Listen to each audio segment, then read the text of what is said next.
Today, well, I kind of did change it already, but this is exactly what today consists of. Changing this, I'm guessing, OEM clutch pump. I kind of noticed something. I was hearing a clunking sound when I clutched, and then I kind of seen like inside my car it was leaking inside my car, which this is horrible. As we know, brake fluid deteriorates literally everything, so that's not a good thing. I got a good deal on BLOX clutch pump. I read some reviews. Nothing too bad about that, about them. It's not really a difficult job, but if you don't have, it's 212mm bolts. I use this really small wrench to get there, or you can either use 12mm deep socket.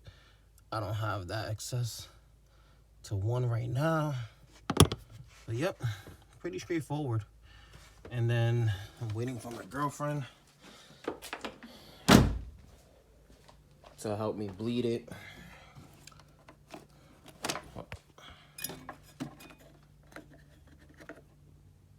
Fresh fluid. To bleed it, you could do it as a one-man job. Just have to get a really long screwdriver, a tube, and pump the clutch about 7-8 times, 10 or 10. I usually do 10.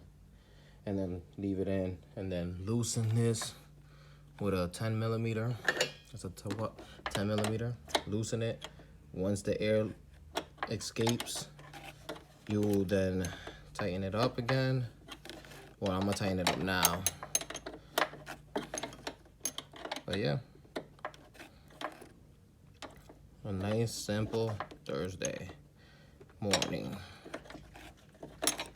And you gotta watch out for anywhere that I put a towel on there, because brake fluid literally will strip your paint and then rust that surface. And we don't want that. But yep. Stay tuned. Hopefully I can keep making these videos. Sometimes I forget, I just dive right into stuff. I have a brand new engine here. It was just broken in, literally brand new. I'm gonna swap this one and then probably sell it, or rebuild this one and then sell it.